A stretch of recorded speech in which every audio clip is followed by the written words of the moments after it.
Olá! Hoje a gente vai mergulhar de cabeça em um dos maiores e mais antigos mistérios da humanidade, a Cidade Perdida de Atlântida. Pensa só, há mais de 2.400 anos, a lenda de uma civilização incrível que simplesmente foi engolida pelo oceano fascina todo mundo. E claro, a pergunta de US$ 1 milhão é essa: Atlântida existiu de verdade? Foi um lugar real que o tempo transformou em lenda? Ou será que era só uma história, uma espécie de lição de moral? Bom, é isso que a gente vai tentar descobrir, seguindo as pistas que a história deixou para trás. Porque, veja bem, a lenda não fala de uma cidadinha qualquer. A gente está falando de uma verdadeira superpotência. Um povo com uma tecnologia e um conhecimento que estariam séculos, talvez milênios, à frente de qualquer outra civilização da época. Riqueza? Dizem que tinham ouro e prata a perder de vista. E o fim dessa civilização foi tão grandioso quanto a sua existência. A história conta que, em um único dia e uma única noite de puro desastre, um cataclisma terrível fez essa ilha inteira desaparecer. Simplesmente sumiu, para sempre, debaixo d'água. Ok, para a gente entender essa busca, primeiro a gente precisa abrir o que seria o arquivo do caso. Ou seja, vamos ver o que a história original diz para saber exatamente o que estamos procurando. No centro da lenda, a gente tem essa ideia de uma civilização superior. Eles eram uma potência naval tão poderosa que supostamente chegaram a construir um império que dominava partes enormes do mundo conhecido. E a arquitetura da cidade é algo que parece saído de um filme. Imagina só, uma cidade construída em círculos perfeitos, alternando anéis de terra e canais de água. Bem no meio de tudo, um templo gigantesco para Poseidon, o deus dos mares. E para conectar tudo isso, pontes e túneis. E para proteger, uma muralha externa gigantesca, uma verdadeira obra-prima da engenharia. Mas, como em toda boa tragédia grega, o orgulho vem antes da queda. Os atlantes, cheios de si, decidiram que queriam conquistar ainda mais e atacaram a cidade de Atenas, mas foram derrotados. Segundo o mito, essa arrogância toda irritou os deuses. Zeus, o chefão do Olimpo, teria ficado tão desapontado que resolveu mandar um castigo à altura, um terremoto e um tsunami que afundaram a ilha para sempre. Certo, mas de onde veio essa história toda? Acredite se quiser, toda a lenda que conhecemos sobre a Atlântida vem de uma única fonte. Vamos conhecer então a nossa primeira e única, digamos, testemunha. É isso mesmo. Tudo, absolutamente tudo o que se fala sobre Atlântida veio dos textos de um único cara, o filósofo grego Platão. Ele escreveu sobre isso em 2 de seus livros, ou diálogos, chamados Timeu e Crítias. Ele é o ponto zero de toda essa história. E o mais curioso é que mesmo na época de Platão, essa história já era considerada super antiga. Ele disse que ouviu o conto do avô dele, que ouviu do político grego Solon, que por sua vez ouviu de um sacerdote lá no Egito. Ou seja, é uma história que já tinha viajado por gerações antes mesmo de ser colocada no papel. Depois de Platão, a lenda de Atlântida meio que adormeceu por séculos. Mas aí, com a era das grandes navegações, a história voltou com força total.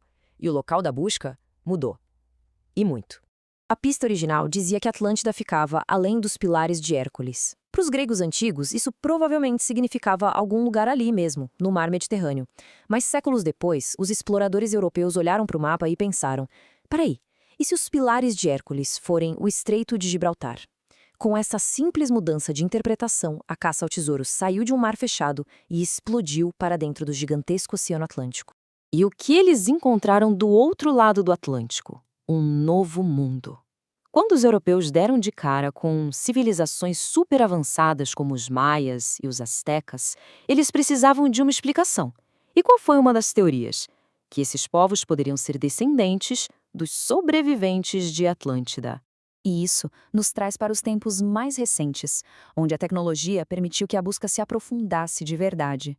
Vamos agora dar uma olhada em algumas das teorias mais famosas e nas supostas provas que surgiram.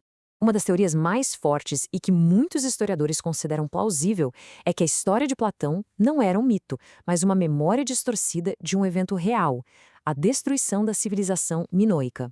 Olha só as semelhanças. Era uma potência naval, super avançada, vivia numa ilha e foi praticamente varrida do mapa pela erupção gigantesca de um vulcão. É muita coincidência, não acha? Outra pista que deixa qualquer um intrigado é o mapa de Piri Reis. Feito em 1513, ele mostra o mundo com uma precisão que é impressionante para a época. E o mais estranho, ele parece mostrar a costa da Antártida sem gelo. Além disso, tem ali uma ilha bem grande no meio do Atlântico que hoje não existe mais. Seria a Atlântida? Bom, a busca moderna tem alguns pontos quentes. O autor Charles Berlitz, por exemplo, apostava que a Atlântida estava no Triângulo das Bermudas. Em 2001, um sonar detectou que pareciam ser prédios e pirâmides perto das Bahamas. E em 2009, uma descoberta na internet causou um alvoroço mundial. Em 2009, a internet simplesmente explodiu. Um engenheiro, navegando pelo Google Ocean, encontrou no fundo do mar um padrão de linhas retas formando uma grade perfeita que parecia, sem sombra de dúvida, o mapa de uma cidade. E a localização, bem perto de onde Platão disse que Atlântida ficava. A repercussão foi tão grande que o próprio Google teve que vir a público explicar. E a explicação oficial foi, bem, um banho de água fria. As linhas não eram ruas, mas sim artefatos do mapeamento por sonar. Basicamente, eram os rastros dos barcos que coletaram os dados. O sonho acabou, pelo menos por enquanto. E é por isso que, mesmo com tanta tecnologia, teorias e buscas, o caso de Atlântida continua aberto. Nenhuma prova conclusiva, nada que possa bater o martelo foi encontrado até hoje. Mas então, por que essa história não morre? Talvez porque ela mexe com algo muito fundo na gente. A ideia de uma sociedade perfeita que se perdeu, o medo de que a nossa própria civilização possa de repente desaparecer e, claro, a esperança de que um conhecimento antigo e valioso ainda esteja por aí, esperando para ser redescoberto. No fim, a linha que separa o que é fato e o que é ficção fica quase invisível. Atlântida pode ser um mito, uma memória distorcida de um fato real ou uma verdade que ainda está lá, no fundo do oceano. E talvez o mais fascinante não seja encontrar a cidade, mas sim o que a busca por ela revela sobre a nossa própria imaginação e esperança. A busca continua.